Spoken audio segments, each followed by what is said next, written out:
What if we made a bad game? What if we made a game that isn't trying at all to be a big hit? A game that does something just alright. What if we made shorter games with worse graphics? When I decided to try to be an indie dev again, I decided that I wanted to try making lots of bad games. I mean, I don't literally mean bad. It's not like I don't take pride in my work or that I don't want to make a good game. It's just, I felt I needed a period of exploration to find a niche that I liked, that I was good at, that I could make my own in-house productivity tools for. I wanted to practice a strategy similar to spiderweb software, one where you focus on a specific niche, roll out lots of low-cost but good enough quality games, and focus on getting income from the long tail. But before I could do that, I felt I needed to find the right niche by experimenting with making short games on a budget.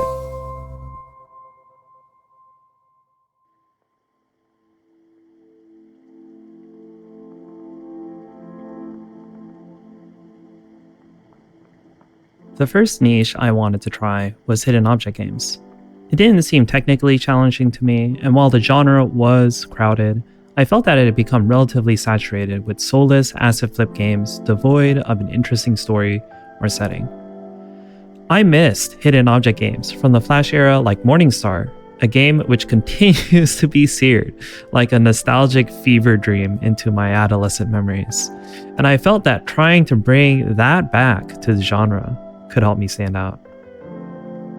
The idea was to make a game about loneliness, where you worked on an abandoned, broken space station orbiting a black hole, trying to keep it online so you could send supportive replies to messages from lonely people in your inbox. You would eventually fail to repair the station and spiral into loneliness yourself, only to receive back the messages you wrote. I thought that would be so cool because you're tricked into learning the process of cognitive reframing, something that I had learned in therapy.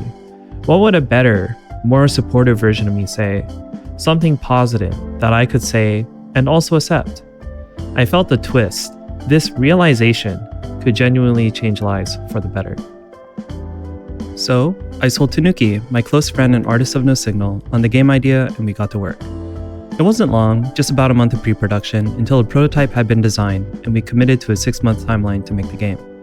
We settled on a design where you could move freely in a 3D setting without colliding with anything, like a no-clip camera. I hadn't really seen a hidden object game experiment with that, aside from maybe I Am Dead, and I thought it might be fun to experiment with and become another way to differentiate myself from the crowd. Early on, when just a few of the mechanics were implemented, I did a few playtests. The feedback was positive, which was great, but the game wasn't complete technically, so I stopped in order to focus on building out the demo. I wouldn't do playtesting again until the demo was almost complete, which happened just short of 3 months in, right on time as planned. The hidden object mechanic was implemented, the writing mechanic was implemented, it was time to playtest again. And the game wasn't fun. Almost universally, players would find themselves stumped upon encountering a text box. No one wanted to write. No one even knew what to write. Players didn't know the other characters well, so they felt they couldn't write anything, and unlike the wonderful game Kind Words, they had not been primed to respond to strangers. The story didn't propel players forward through the game as I wanted, and the mechanic that I hoped would tie everything together failed, leaving players lost and leaving me with a game not much more than a box of pieces that needed to be glued back together somehow. To make it even worse, now players also kept asking, "This is an escape room game. Where are all the puzzles? There should be more puzzles. The game is a bit boring without them." I was making a hidden object game, not an escape room game. But it was clear. I made a game that was bad. It hurt, but I needed to pivot. The core premise, the foundation of the game, just fundamentally didn't work. The writing mechanic had to be removed, puzzles needed to be added, and somehow, I needed to rewrite the entire plot of the game to make sense. This definitely extended the timeline past 6 months. To a degree, it felt a bit like I had to start over, but we kept working on it out of sheer momentum.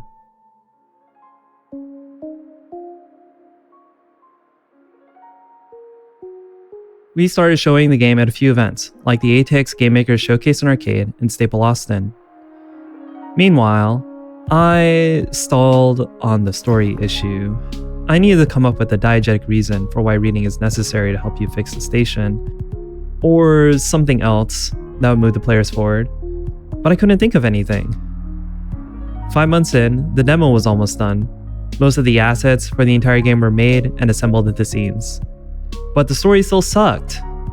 In playtesting, which I had kept up this time around in order to avoid making the same mistake as before, I largely still had to tell players how to get through the demo.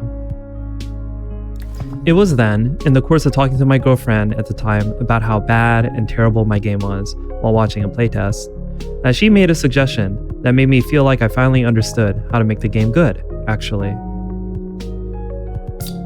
Finally, this time around, rewriting the story felt like everything was falling into place. I started to notice that when I took the game to events, like Austin Glitch State, Delta H Con, 2D Con, and San Japan, I didn't have to tell people what to do anymore. I could just sit back and watch them play. Eventually, we released the demo in September, 9 months after pre-production completed, 3 months after our original deadline, in time for Steam Next Fest. Now, we just needed to finish the game. I was excited. I could finally see the light at the end of the tunnel. We kept showing the game at events like Fantastic Arcade and Toronto Game Expo. Meanwhile, the game got closer and closer to completion. Before long, a whole year passed, but that was okay. You see, I saved up enough money to do this for 3 years, and the game was getting so very close. But politics happened. The political environment, especially in Texas, continued to become more hostile to people like me. I didn't feel safe anymore, and I found that affecting me more and more. I felt increasingly unsafe. What if I couldn't get hormones anymore? I already had bottom surgery done, so if I couldn't get access to hormones, my health would be in danger. What if I got arrested for going to a restroom? What if I got a felony simply for existing? I was fortunate enough to have a choice. After all, I saved all that money to pursue my dream. I could cut short the pursuit of my dream and instead use those savings to move to safer waters before it became harder for me to do so. My ability to focus on the game dissolved as I found myself asking, where should I go?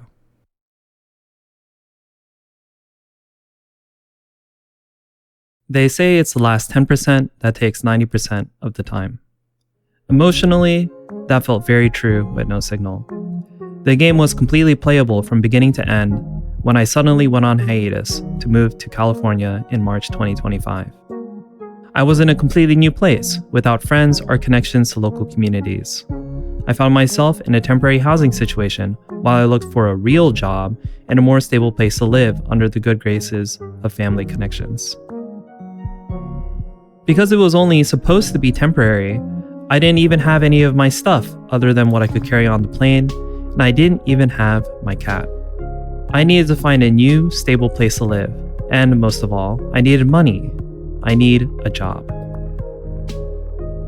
I still worked on the game from time to time, but I wasn't really working on it full-time like I had before. To be honest, my heart wasn't really in it anymore.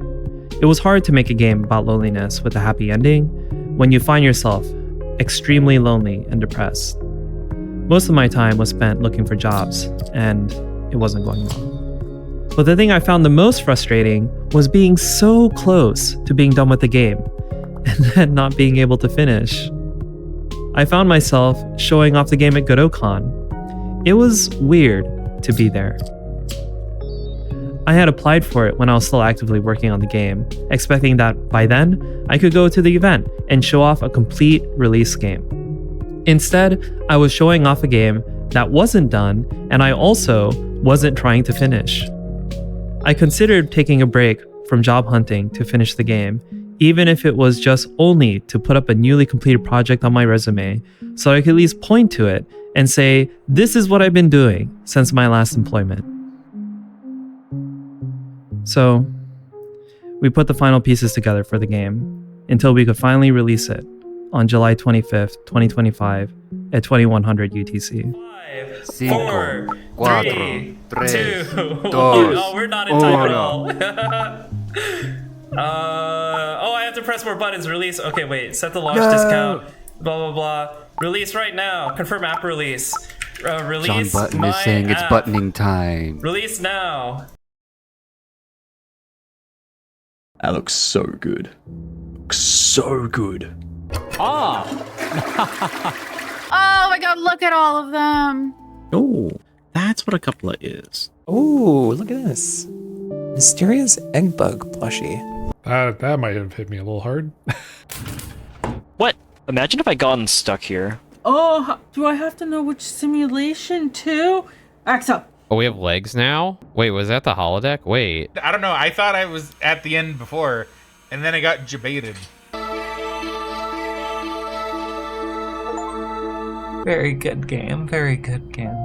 Exo, you did it. You did a fucking great job. You and Ty and Seeker, both of y'all. Fuck yeah. On release day, I watched 4 streamer friends play the game at the same time. It was a lot, but I loved watching people react to the game's dialogue, and with surprise to the special twists in the game. While we have always been excited about certain parts of the game, overall, we've always thought of the game as just being okay. So we were pleasantly surprised when most of the Steam reviews appeared to be positive. However, to no one's surprise, the game didn't make enough money to pay for all of our living expenses incurred while making the game. This was the expected outcome, but it was still a bummer for me. I had overspent my time budget by 3 times the amount, and due to the move, I didn't have any more money to keep making indie games full-time.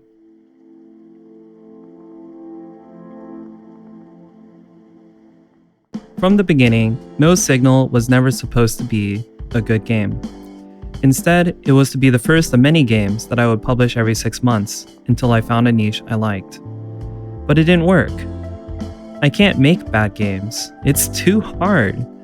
I get too drawn into wanting to do interesting things, like in this case, experimenting with the format by doing a no-clip 3D camera, or by adding a deeply introspective and emotional story. It probably didn't even help that I spent 2 weeks working on the shader for the Black Hole 2, which I could only make by reading a paper and porting WebGL code to Godot. But it looks so cool. I wanted to keep experimenting like this, but the constraint of never expecting the game to do well and that I was only trying to quickly find a niche I liked held me back from shooting higher. But, and hear me out here, perhaps I already knew the niche I wanted to be in all along. I already knew what kinds of games I wanted to make. I just didn't trust myself enough. I know it doesn't sound scientific, but I think my problem is that I need to embrace myself more. I held some aspects of myself back because I treated the game as just a small, introspective experiment. Like, why don't I ever make games about girls kissing? Why don't I make games that are actually fun to play? Why don't I just embrace my evil side and make games that feel bad to play? Why not just aim higher like I want to? So that's what I need to do. It's simple. Just embrace myself more fully. Will it work? I guess we'll find out together. I think there's a place in the world for games like No Signal, but I want to do something more compelling and with wider appeal. I want to make characters that people love. I want to make games that people will come back to and play again. I want to be on the couch at GDQ, commentating on a speedrun of a game I worked on. So now Tanuki and I are working on a new game. Decimeter is a mecha shooter game where girls kiss and bugs get squished, and it will totally be fucking awesome. And well, I'm still looking for a job, so I can't work on it full time, but I hope I can tell you more about it soon. Anyway, thanks. It was a lot, but I hope you enjoy listening to the emotional journey I had while working on No Signal. I feel like most of the time, indie developer retrospectives focus on the financial, how can I be more successful side of things. And that's great, don't get me wrong. I'm going to post something like that on my blog soon. But I thought it would just be nice to share some of the more emotional sides of the story here with you. I cannot stress this enough, but even though this story is told from my perspective, there were other people who worked on the game or had an impact on it too. I literally couldn't have made this game without my close friend and artist Tanuki. The game would probably have more bugs in it if it weren't for the gracious support of Astra. The logo wouldn't look as good as it does if Raymarch hadn't stepped in. I wouldn't have anyone's physics homework to ethically plagiarize without FizzBuzz. and the story might not work as well as it does without Gabby's insight. I am very happy to be surrounded by people who care, and I am very thankful for their support. If you want to support me financially so I can go evil mode on game dev, this is probably as good a time as any to tell you that my 2026 birthday sale is live right now. It is actually the first time anything I've self-published has been on sale, aside from launch sales. I don't normally like the idea of putting things on sale. I know it's accepted and expected, but it feels cheap, impersonal, and manipulative to me. But I think doing a sale every year on my birthday feels respectable enough to me, and I mean, I need money. So everything is 20% off or 30% off if you buy everything at once, now and until it ends next week on itch.io or Steam. If games aren't your speed, I also try to release a music album every year on my birthday. They're free, but you can always throw me money on Bandcamp if you want. All of these links will be in the description of the video. Finally, I want to take some time to thank my Patreon, Ko-Fi, and Discord patrons who are currently supporting me.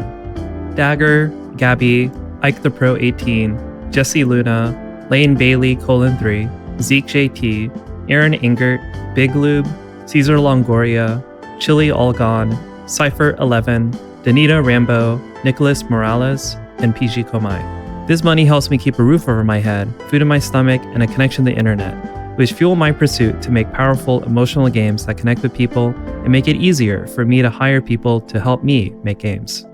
I made this video for y'all. I hope you enjoyed it, and I cannot thank you enough. I don't normally make videos, but I'll try to make more in the future. To be honest, I'm still figuring out how I want to use this platform, but I really enjoy video editing. Until next time, may peace reign and your splits be golden.